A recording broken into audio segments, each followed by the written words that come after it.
go. I'm a bulldog. So Jordan will pick it. I love the family. Hello, DawgNation, and welcome into Before the Hedges, brought to you by Kroger. I'm Kaylee Mansell with DawgNation recruiting insider Jeff Sentell, and on today's show, we're having a Before the Hedges party. Jeff, can you tell him why we're having a party today? Well, Kaylee, this is, you've heard of Happy New Year party. Well, this is Happy New Running Back party. This lady, my co-host, she has had I guess we would call it a very special kinship. She really wanted Ousmane Kromah to be in the class, and I said, Kaylee, when Ousmane Kromah becomes a dog, we're going to have a party. We got confetti. She's got her Let's Party hat on right there. We wanted to make it special. Georgia now has their highest rated commitment in the class from the young men out of Lee County. Yeah, any excuse to wear like fun headwear and also get to celebrate a running back, one of the best players I've seen in person, who I truly didn't think we were going to get. I mean, you have to go all out for it. Y'all are going to have to take this away from me because this is too much fun. Christmas came early, New Year's came early.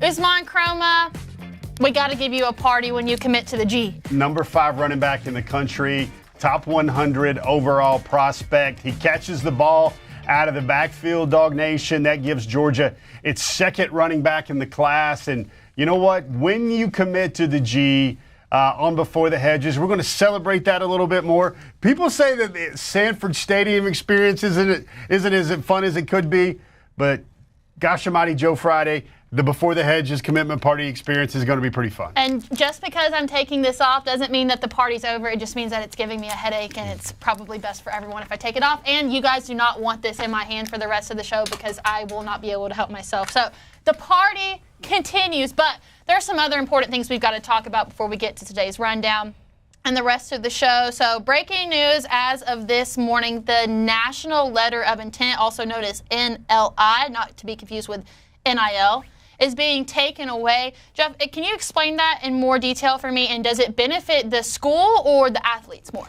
Yeah, first of all, I guess we would call it an antiquated device. And really, like we were celebrating an edition, now we're going to have to mourn the passing of that fax machine in the athletic football offices everywhere.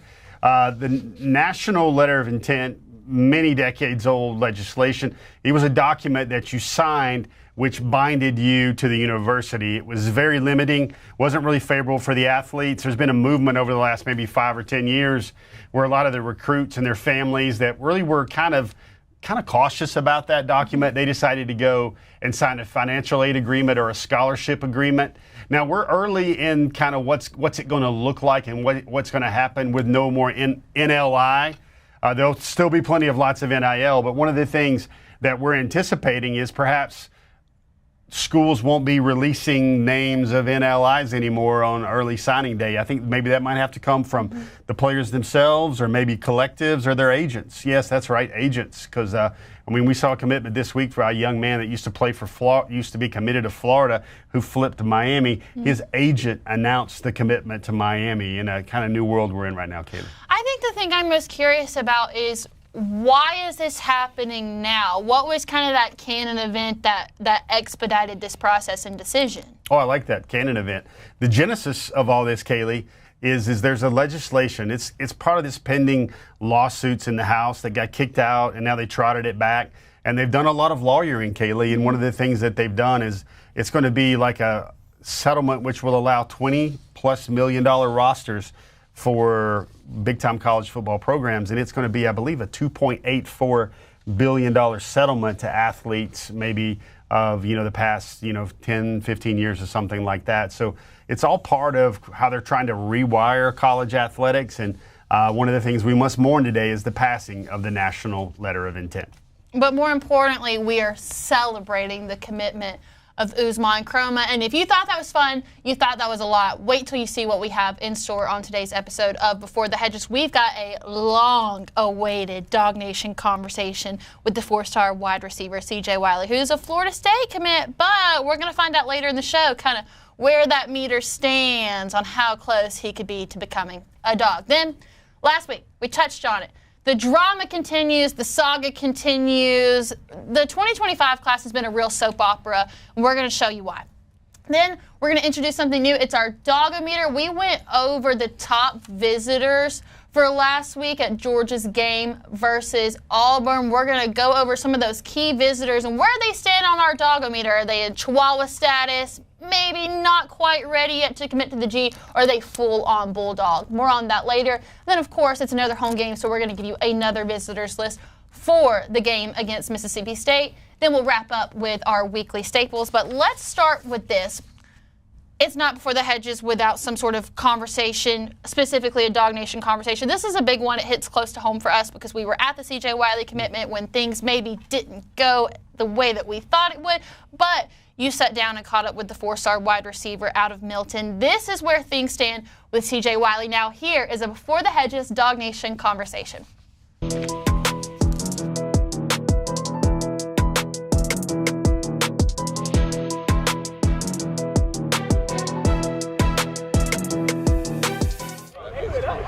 CJ Wiley, I guess you were in Athens. What were you can take that question any way you want. Why were you there, and what kind of impact did that have on you? I just took a visit.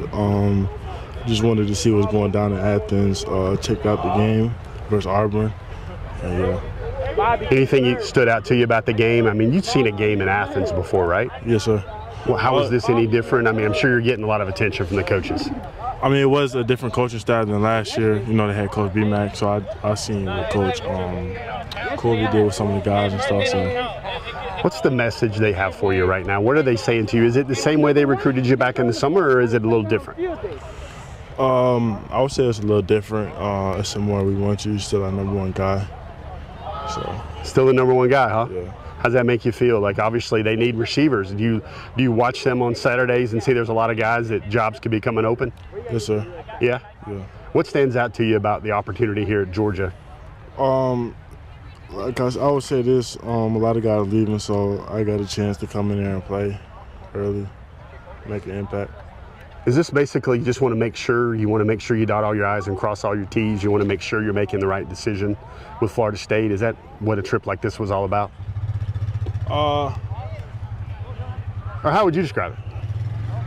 I mean, I would just say it was just like a normal game day visit. Yeah. I just wanted to see him play. What was your takeaways of how they ran the ball, how they used their offense, how they get the ball to receivers? Oh, they did pass the ball a lot. I know there was a couple drops, but they did pass the ball and they did run the ball as well. So. I know you're not a traditional X in your offense here, but does Georgia see you as an X, or do they see you playing a Z and everything else? They see me playing the X. They do? Yeah. Was there anything about that visit that impressed you with Georgia? Or, I mean, like, these visits are supposed to, leave you feeling some type of way. How did you leave feeling Athens on Saturday? I felt like the vibe was good, so yeah, I felt good. Did you get to go to the locker room afterward and everything else like that? Yes, sir. Yeah. What was your dad's take on everything? I know he's really looking at everything probably.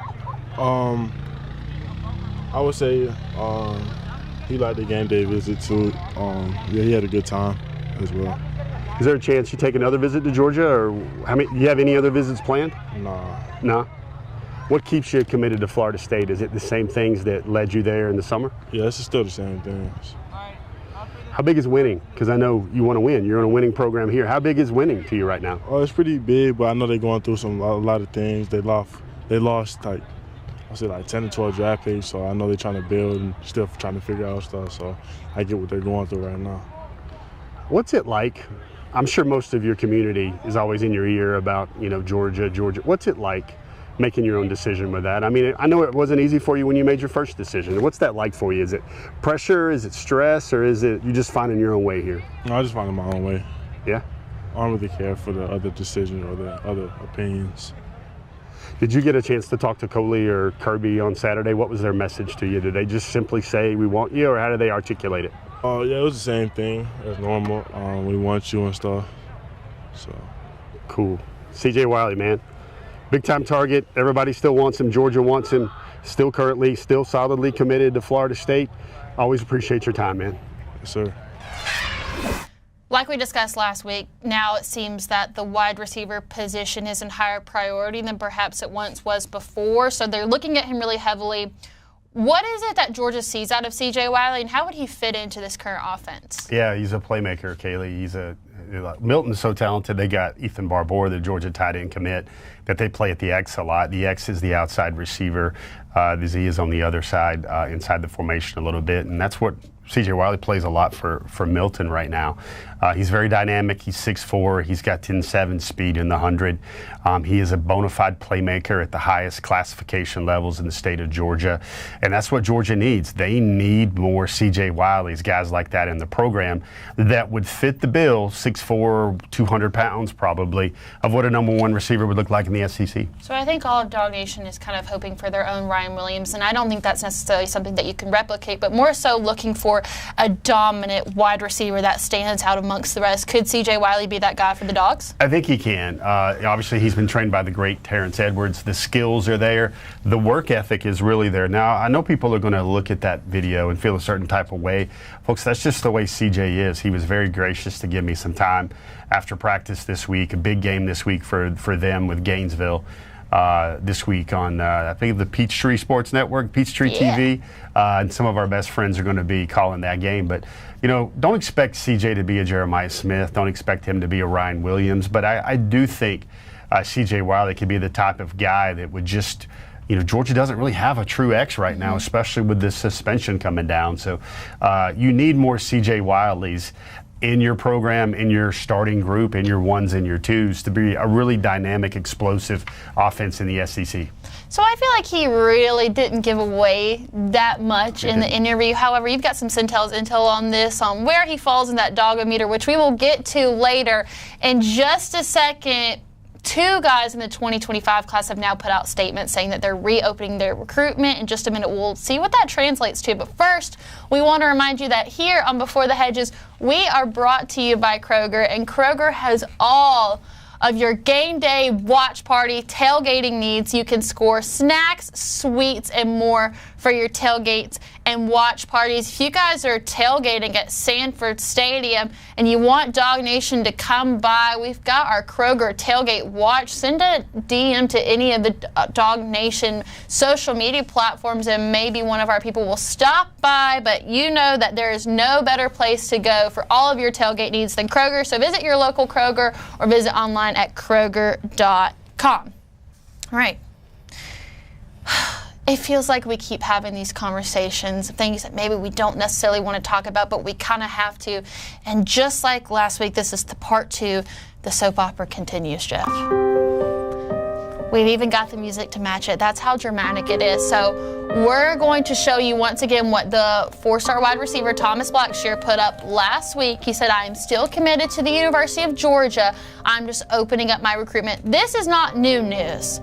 But it has sparked a domino effect because now the 3-star defensive lineman Stephon Shivers has also put out something very similar, stating that he is also reopening his recruitment process. Jeff, you would probably know this better than I because you spend more time around these guys, but what does this really translate to? Is it basically like, I'm not going to stay here, or is it some mind game like they would do in a soap opera? What's your thought on what this really means? Well, I don't think it's the evil twin sister that came back from Nicaragua on a long-lost medical expedition. If I wanted to sound like a soap opera narrator, Kaylee, I might go something like this. A talented defensive lineman, tempted by the fruits of another SEC program.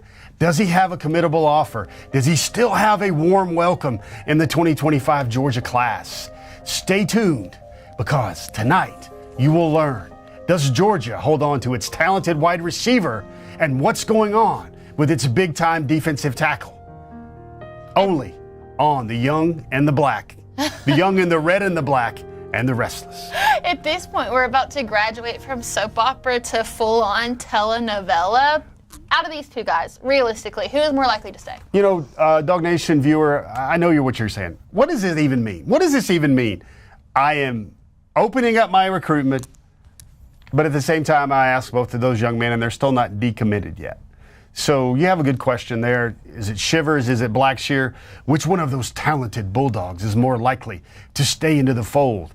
I would say it would be Thomas Blackshear. He was in Athens on Saturday. He brought his cousin, Bubba Frazier, another talented wide receiver in the 2026 class that already loves the Dogs. He always says the Dogs are his number one school. But Blackshear said he was wandering, and then he came back to Athens immediately to kind of get centered. Stephon Shivers was was in Nashville last week for the Vanderbilt Alabama game. There's some crystal balls already showing up for Stephon Shivers to flip to Vanderbilt. And I think this is a situation. I was told by a very key source to this that as little as a week ago, Kaylee, that if Georgia wanted Stephon Shivers, he was going to go to Georgia. So this is maybe an example. There's been some concerns there about Shivers and his weight. He keeps going up. Georgia's had not the best history with bringing in those big defensive tackles and trying to keep them under the weight management plan. So I just think right now I don't really know the future or the path for Stephon Shivers to remain in this class unless there's just he drops from his weight down to maybe 340, 350. He's a huge, massive athlete. I think the world of him and his family. He scored 1,000 points in 3 seasons on the basketball court as a 6'5", 350-pound behemoth. He's that archetype zero tech for Georgia. And again, another thing, Kaylee, we saw his high school last year lined him up at tailback, and he rumbled 65 yards for a touchdown. That's how athletic he is. He also, a lot of transition here going now with Stephon as well. He won't graduate early. He's moved to Brentwood Academy in Nashville. That's one of the big powers, the private school powers in the state. He's going to have to go his whole senior season. So there's just a lot of transition here. And right now, when the young man says he's reopening his recruitment, this one doesn't feel like one that, is very likely to remain in this class. So just like your average soap opera, sometimes it can be hard to follow along the plot because there's just so many things going on, and I kind of feel like that's where we're at right now, the 2025 class. So where does the real soap opera lie? What is it that DawgNation needs to be paying the most attention to? Yeah, it's kind of like, what I would think about those first 2 young men is did they both, I'll use some soap opera plot line here. Did they both get amnesia and forget that they were committed to the best college football program in the land in terms of developing players, putting them in the league, and also winning in high profile and winning every regular season game imaginable almost over the last 3 or 4 seasons? I think the real soap opera, Kaylee, is at the defensive line spot. I've been tracking this. If we had a weather map behind us, I would say definitely the defensive line spot would have partly cloudy or completely cloudy right now. Kaylee, with Shivers' development, they really only have one solidly committed defensive lineman in this class.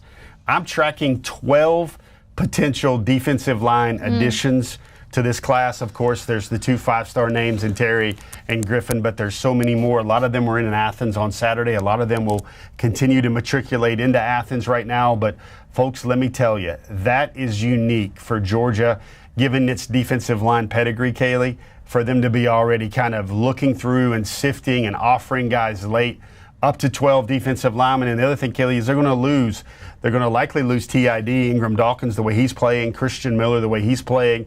And then you've got Nazir Stackhouse, Warren Brinson, guys that have been there forever. There might be another portal movement where Georgia loses another person on the defensive line. So, Kaylee, they have great opportunity along the defensive line. And I've never, ever seen Georgia still in play with 12 defensive linemen in October of the senior season for the current class. So let's switch things up. Let's go from soap opera to sitcom. Let's have a little lighthearted fun here, maybe some Modern Family, Parks and Rec, Office type stuff. This is a new thing we're going to do here on Before the Hedges.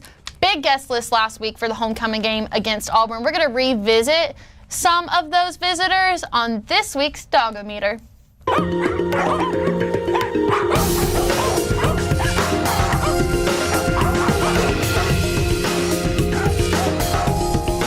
All right, Jeff, walk me through this. What's the grading scale here?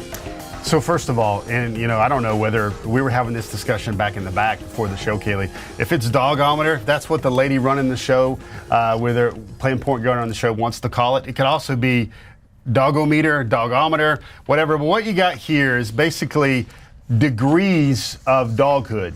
And, you know, we're not trying to do like crystal balls here or whatever, but we're trying to say, like, does the Dawg-O Meter go up or down after a key impactful visit? Now, we've got scales here. We would say Chihuahua right here. That looks like a Schnauzer. That looks like everybody's faithful, trusty lab named Jake that shows up in a country music song. And then you got the DawgNation dog right there.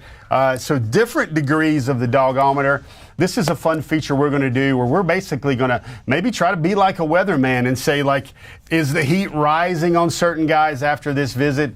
And that's what we're going to try to show today. The DawgNation mascot is actually really intimidating, but really awesome at the same time. We got to give a shout out to our people in the production room for doing such an amazing job with this. But with that, we'll go ahead and get to the first one. He was a massive, and I mean, like, physically massive, Jeff. It's Jackson Cantwell, the 5-star offensive tackle in the 2026 class. Nixon, Missouri, undecided. Let's find out where he now stands on the Dawg-O-Meter.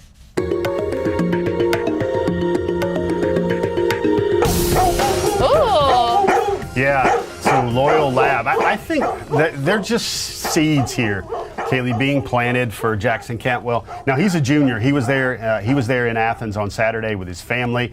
Lots of ties to the Georgia track community. Reese Hoffa, the all-everything Olympian, his father and Jackson's father, Christian, they trained together. They competed together. Whenever the Cantwells come into Athens, they kind of hang out at the Hoffas. So they're longtime people right there. He knows he feels like a priority in Athens. Stacey Searles lets him know he wants them. One of the things that Jackson told me this week is he said, Georgia does everything so well. They have command of all the details. They make him feel like a priority. He doesn't know when he's going to be back, but he's going to be back.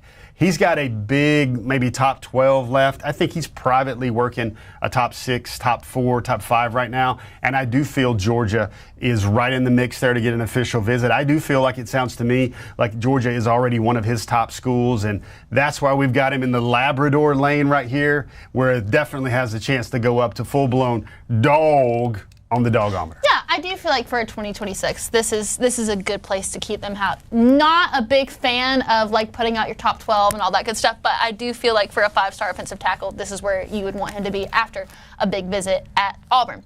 Let's move on to our next one. Someone who is currently a Vol. It's 4-star safety Lagonza Hayward. Lyons, Georgia, currently a Tennessee commit. He's just now kind of coming into our Before the Hedges radar, but let's see where he stands now on the Dawg-O Meter.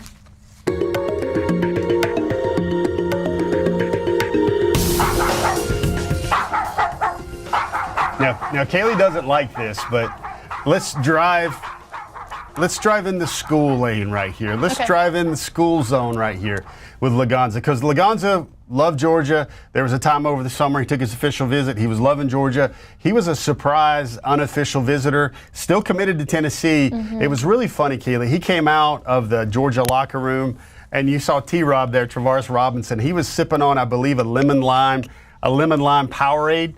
And he was like, look what we got. We got the Tennessee Vol DB commit from the state of Georgia. I think it's just really early. I think it's preliminary. I think he does remain committed to the Tennessee Vols. So right now, maybe if I could ever move it in between a Schnauzer and the Chihuahua, that's where I think Mr. Hayward would be right now. Or we could have just put a little Vol in there, since that's what he is. Yeah. All right, let's move on to the next one. This next one is going to be Christian Ingram. 3-star defensive lineman. Now knowing what we know about Stephon Shivers, I think that defensive linemen they've already been a priority, but when you see a guy like this, Conyers, Georgia, uncommitted, there's a lot of opportunity here. Let's find out where Christian Ingram stands on the Dawg-O Meter.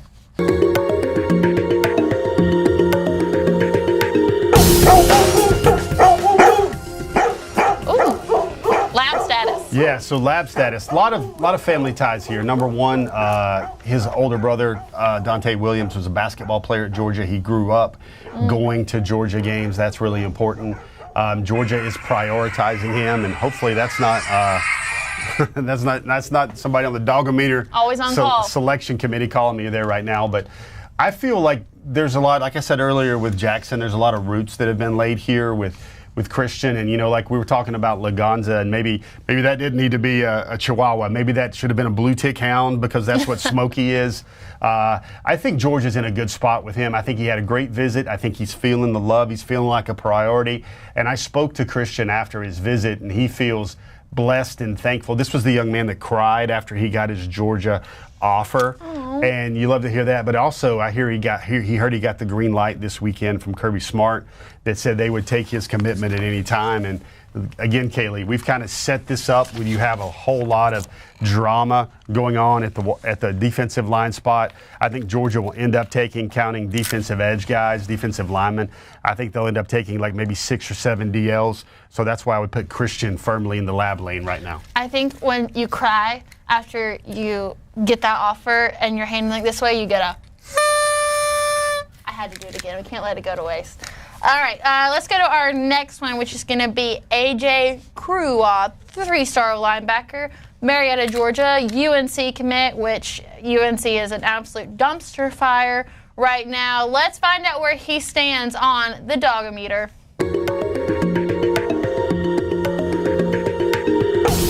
Oh! Yeah, so Kaylee, with Anthony, AJ, Georgia's had to overcome a lot here. First of all, he didn't grow up in Georgia. He grew up in Pennsylvania. He moved to Georgia when he was a sophomore.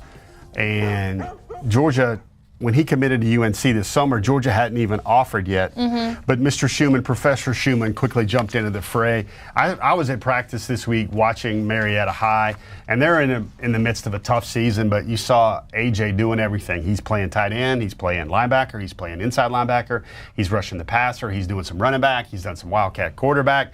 He has accumulated just about every stat you possibly can. And this is big because Georgia made him feel very welcome, made him feel loved, made him feel like you're a priority. We want to add you to the class at linebacker. It's pretty cool. He was rocking a Dennis Rodman shirt at Georgia, showing off a little style. And he actually knew who Dennis Rodman was, which is even which is more important, obviously. Which is more important. It makes me feel like, I'm not, a fossil or something like that. But here's what's going to happen with AJ. He's going to visit North Carolina this weekend. And North Carolina is trying to kind of keep him in the class, keep their class together. They don't know if that staff will be back. They don't know, Mac Brown's future. And quite honestly, Kaylee, he's got to look and see Georgia's track record, what Schumann does at linebacker, how much Georgia wins. And give him a lot of credit. He really wants to play the loyalty card. He really wants to honor the school that was there on him first. But some of these things that are outside of his control, including your home state school now really want you to play linebacker. And I think Glenn Schumann can still make this statement that every linebacker that has started for him has made the NFL. So I think it's not quite down to red hot dog on the Dawg-O Meter, but I think Georgia made some strides this weekend with AJ. Yeah, with all the uncertainty around the Tar Heel program, I feel like this lab right here perfectly signifies where he stands. All right, we've got 3 more for you. This one, I know Jeff Sentell is excited to tell you about him. This is Jay Lamar. He's an unranked running back of the 2026 class. Moultrie, he's from Colquitt County, currently uncommitted, and I'm excited to see where he falls on the Dawg-O Meter.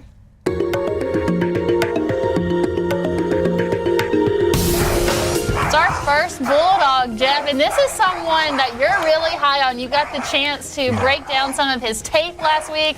What did you see? Yeah, so first of all, we had to include him because not only is he a down south Georgia boy, shout out to everybody that knows what that means, DSGB, but like Pastor Troy said, ain't no play in GA, but like when you're at Moultrie and Colquitt gives you the number 34 and you can roll like Jay Lamar can. He told me, Georgia offered him over the weekend, and the Colquitt staff had kind of been peppering Josh Crawford. He used to coach with some of the members of the Colquitt County staff. Like, the guy's 5'11", he's 205, he runs a 4.40 laser, and he had one of the most jaw-dropping, if you want to find my social media, you can look for it, one of the most jaw-dropping. It was part T'Challa, as I wrote, from the Black Panther movies, and part Baryshnikov from the incredible ballet dancer many, many years ago. And it was one of probably the best running back highlights I've seen in a while. I would even put it, I don't even know if I've seen 20 running back highlights in my span, in my career, better than this one. And Georgia offers, and Georgia, he called it his dream team. And then he also said, I'm probably going to commit very soon. You know, you don't need to be one of those private investigators on a soap opera to realize that a lot of things are pointing there. He's always wanted to be a Dog. Georgia has offered. And then he's moving up a commitment timeline to very soon. So that to me sounds like a guy that it's a recruitment, even though it's in 2026. And even though this was the one guy that wasn't among the guys that were in Athens this weekend, he just made a lot of news this weekend with that offer. That's one of those guys, I think, you know, those 2026 model mock-ups. Jay Lamar probably needs to be in those. Yeah, Jay Lamar's highlights are so good that Jeff made me watch them twice. So for those reasons, we're going to give you a... Wow. All right, big one right here. Another big one. It's going to be Justice Terry, a former Dog commit. Then committed to UFC, now uncommitted. This one could go either way, 5-star defensive lineman. Manchester, Georgia. Let's see where he falls.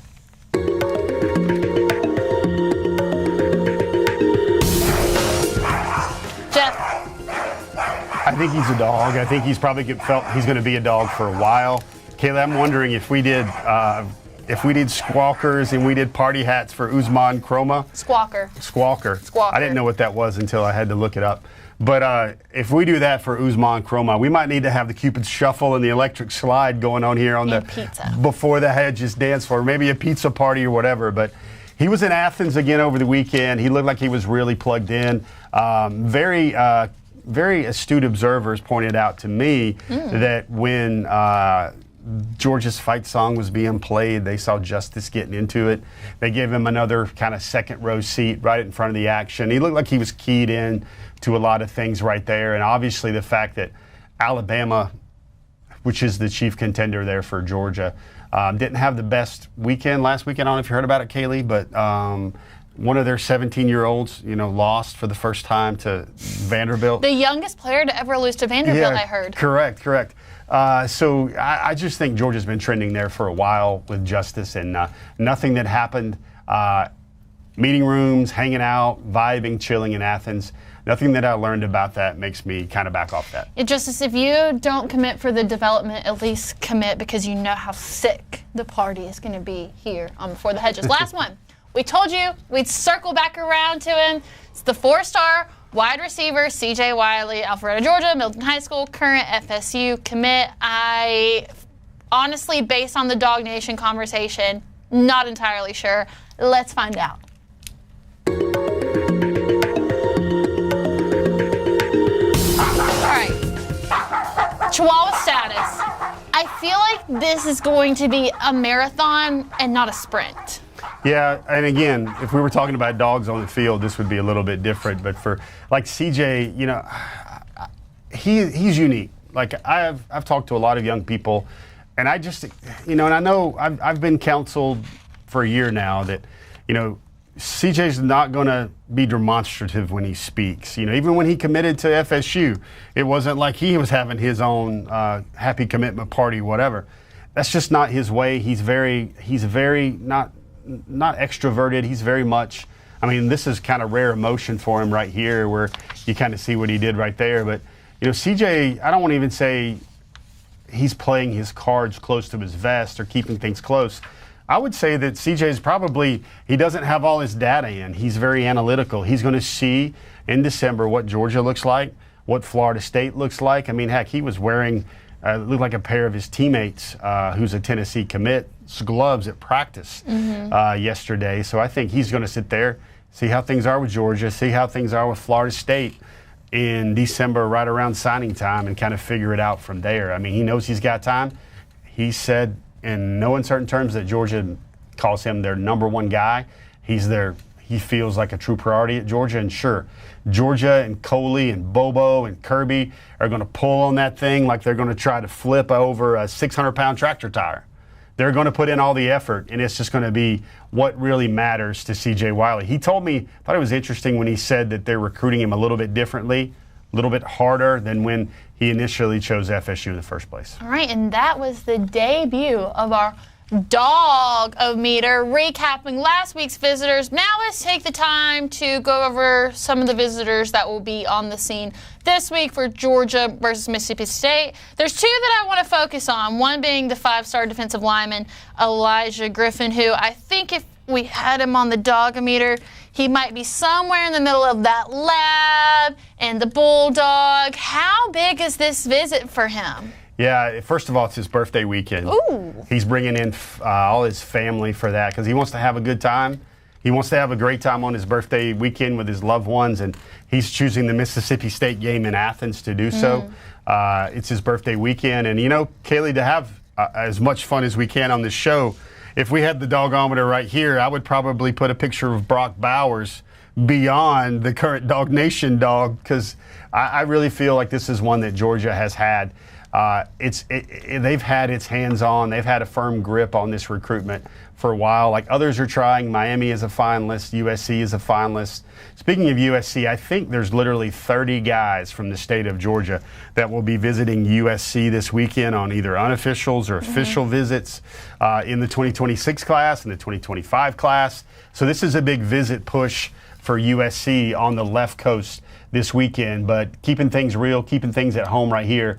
I got to say, when a young man schedules an official visit for his birthday weekend and he's already kind of feeling a little bit of the vibe that he doesn't want to take that thing all the way to December, I think a lot of these things bode well for the University of Georgia. Yeah, remind me to save my Let's Party headband. We'll see if maybe Elijah Griffin will rock it. And we have extra squawkers. So we'll go full party mode in Sanford Stadium. All right, one more visitor.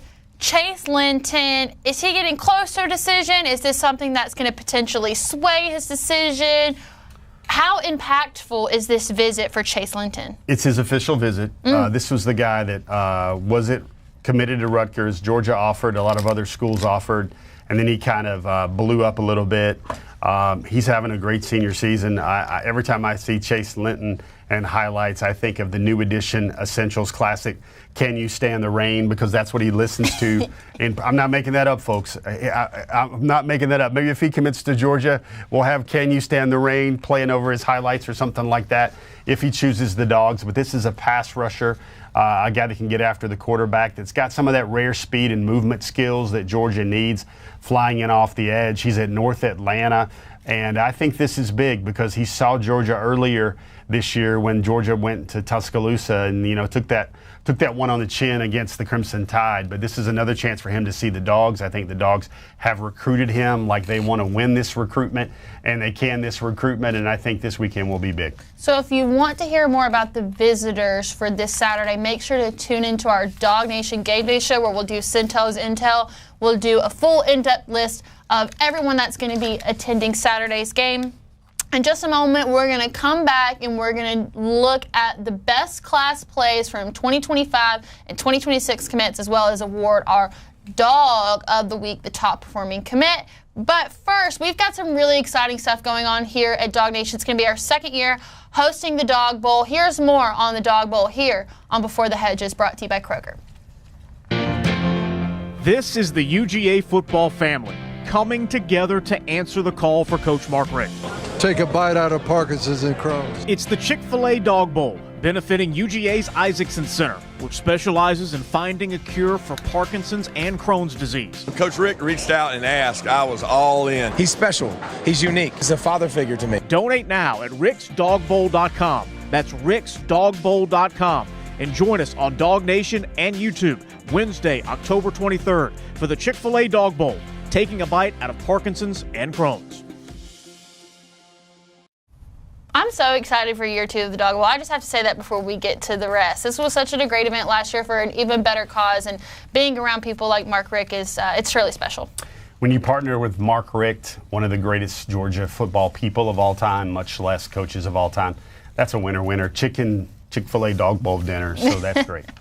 All right, with that, let's go ahead and take a look at our viral class plays of the week. This is Mansell's details. Right off the top, it's going to be Ethan Barbour, 2 completely different highlights. This first one right here is going to be a humongous block, because he had to make a separate highlight tape for all of his blocks.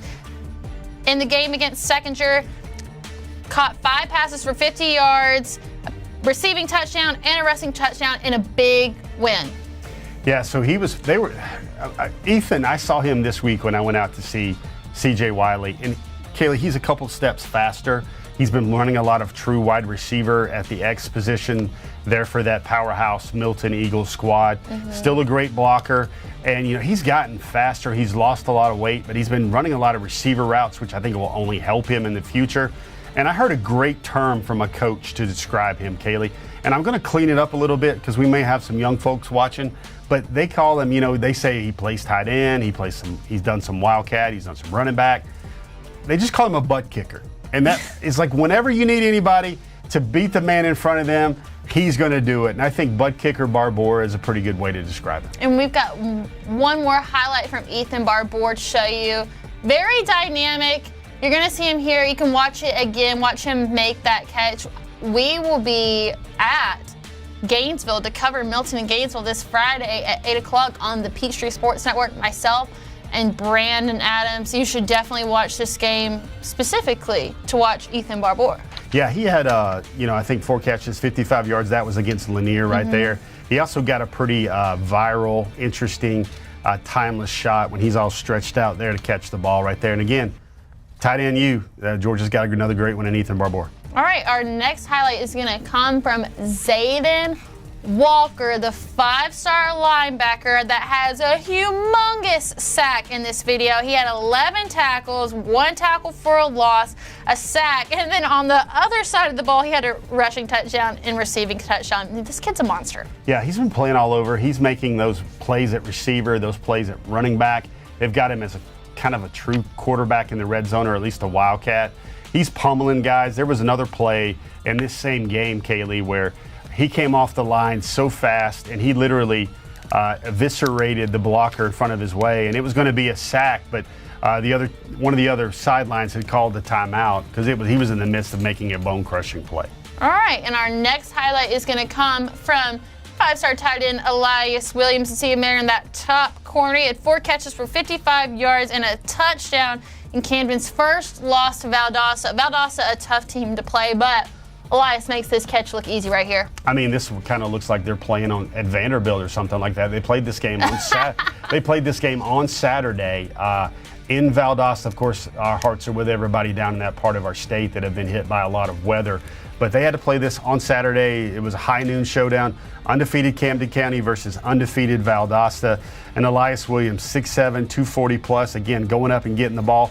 Folks, Valdosta's secondary is all made up out of dudes, but they tried to cover Elias Williams on a goal ball like that. That didn't work out so well. All right, well, let's look at the other side of that game. Here's some highlights from Valdosta. This is the athlete Todd Robinson, who's playing quarterback for Valdosta, but isn't going to play that for Georgia. It just amazes me every time we see these highlights that that's not his primary position. But, I mean, I feel like every time he comes up on our class plays, it's like what the kids say is a video game cheat code.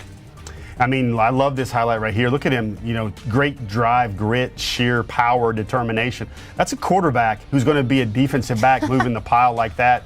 I mean, Kaylee, listen, we're gonna announce a new dog of the week this week in a few moments. But literally, if it's not Jared Curtis, if it's not Talon Taylor, if it's not Landon Roldan, it might be this fella right here out of Valdosta having an incredible breakout year. It might just be this fella right here. DawgNation, this is our dog of the week. I'm a big dog, no leash, you all bark, no teeth. That's a whole lot of wins on me.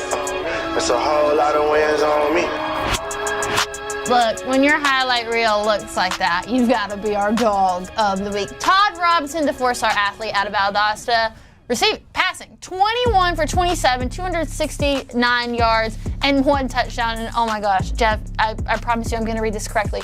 23 carries for 132 yards and 4 touchdowns on the ground in a 56-37 win over Camden. I mean, he could literally play quarterback, running back, DB, whatever he wanted for the Dogs at this point. I mean, true athlete. Kaylee, I'm looking for my squawker right now. Can you go ahead and give us a squawk for Todd Robinson? I mean, again, folks, it's a kind of a litany of riches. Everybody wonders, the quarterback question is really interesting. Ryan Montgomery's going to be hurt. He won't be able to go in spring practice next year.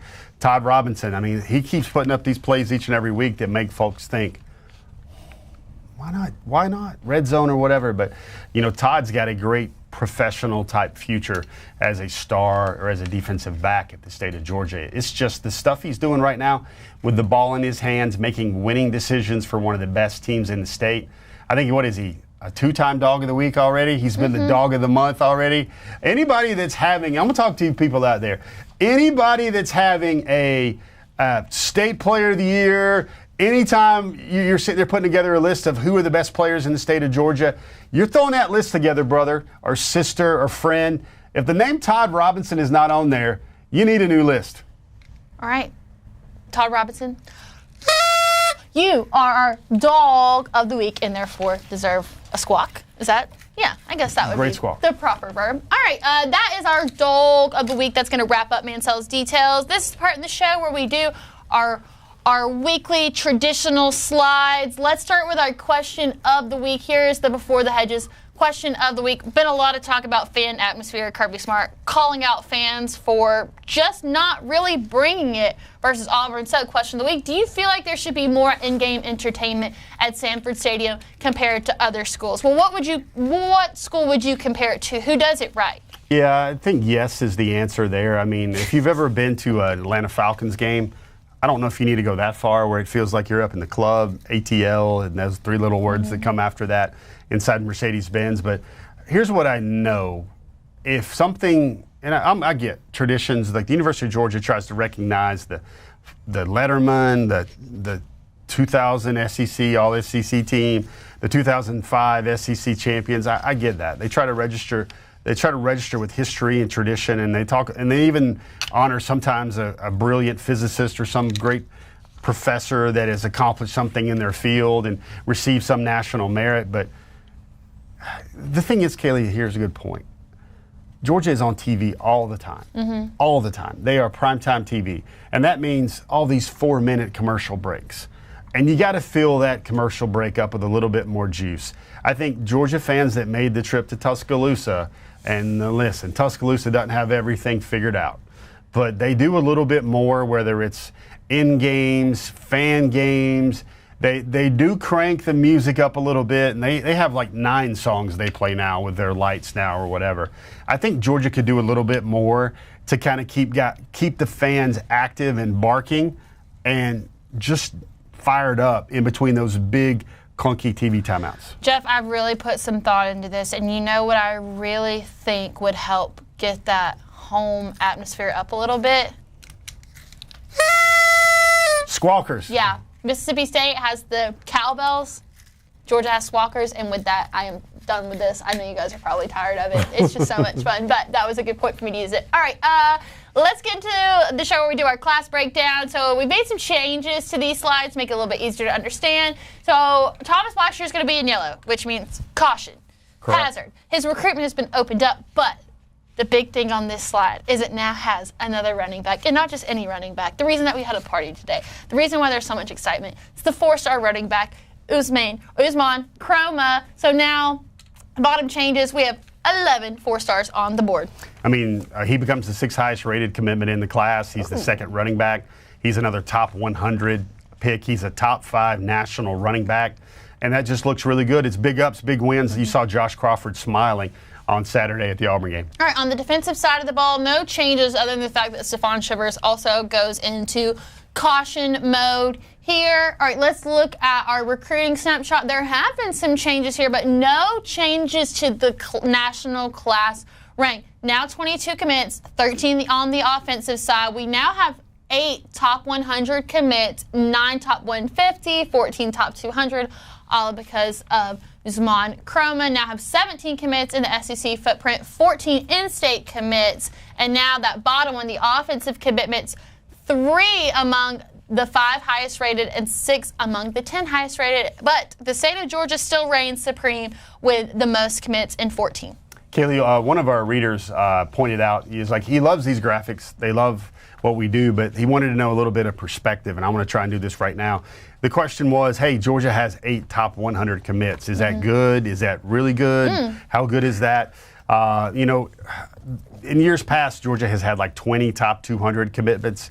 I think the number you want to get to is probably to be a dominant recruiting titan like Georgia is. You probably want to get to around 10 or 11. Yeah. Right now, Alabama is at 9. Ohio State is at 11. Something tells me I know a few names. I just know a few names, Kaylee, that I think Georgia's going to get around to that 100, that top 100 level. I think they're going to get around 10 or 11, maybe 12 when all things are said and done. Anything you feel like sharing? No. Okay. We've dropped enough context into this show. It's like Easter eggs. Just look for it. All right. Let's look at our top targets. Also some changes to the top targets. Now, if they're in green, that means they've either moved up or they're now on the top targets, and maybe were on the just off the list before. A star by it means that they are now reappearing or appearing for the first time. So now CJ Wiley comes off the just off the list, moves to the top targets. A ton of changes to top targets this week, Jeff. Yeah, we wanted to kind of, put some construction ropes around this one right here because I love it how Kaylee did this. Green means either it's a new name, you've got a star by them, it means they're moving up, or big development. Kevin Wynn stays the same. I hope you guys saw the story we wrote about Kevin Wynn this week on DawgNation.com.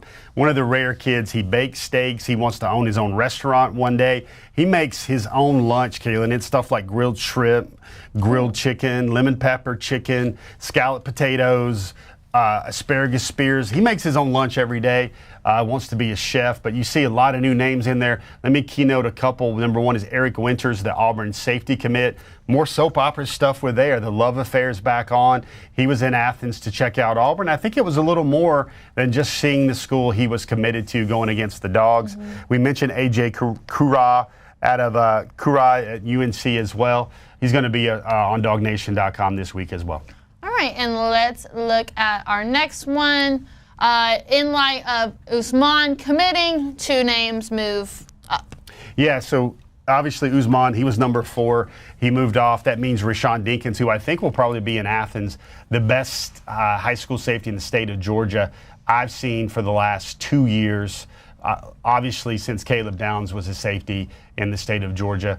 Joseph Mbachu at Grayson, he was in Athens on Saturday. Kaylee, I'm going to tell you what, this young man is 6'6" and 280. He looks like he's about 225. Definitely passes the eyeball test for an athlete. We must do our due diligence here and report that 7 Cloud used to be on this list, Kaylee, and he told me that he is now a 2026 prospect. Of course, he's coming up through the JUCO ranks. That means he will not be able to graduate in time to be in the 2025 class, so that's why we removed 7 Cloud from the 2025 top targets list. All right, and let's look at our just off the list. So red means that they have come off the top targets and are now on just off the list, and the green means that they are appearing on the list for the first time when it comes to just off the list. So Braxton Kyle comes down to just off the list, same with Jeremiah McLeod, but Lagonza Hayward enters. Yeah, so Lagonza on the field, again, he is a dog, but during our Dawg-O Meter segment, he was a Chihuahua. Or maybe like a blue tick hound, like I said earlier, because he's still committed to Tennessee. Be very interesting now with Shane Marshall. Does Georgia take 3 running backs with Ousmane and Bo Walker committed? Bo Walker was back in Athens on Saturday. He absolutely loved to be there. He got dapped up by Josh Crawford as the game was beginning when Crawford was coming out of the tunnel right there. Jeremiah McLeod, I think he's got some Georgia feelings here. Currently a UF commit, a Florida commit. I would be very interested to see if Mr. McLeod makes it back to Athens this weekend for the Mississippi State visit. I've kind of heard that he's considering getting back to Athens really quick. All right, one more page just off the list. New name on the list, Andrew Purcell. Tell me about him, Jeff. Another guy, Enterprise, Alabama. He was there with Eric Winters. He's currently committed to Kentucky. He was in Athens on Saturday as well. That's a defensive back. Kaylee, I don't need to remind you that Georgia lost a defensive back commitment this year in Rashad Johnson earlier this year. So Georgia at least needs 1 or 2 more DBs in this class as well. With all those focus on the defensive line position, Georgia really, really needs to add a couple more DBs. All right, and with that, that'll wrap up our Just Off the List. Dawg Nation, we want to thank you for joining our party today here on Before the Hedges. Hopefully we'll have many of these to come and step up our party game. Lots to celebrate for the Dogs, but we always thank you for joining us. Make sure to check back in next Wednesday, 7 o'clock. I'm Kaylee Mansell with Jeff Sentell, and this is Before the Hedges.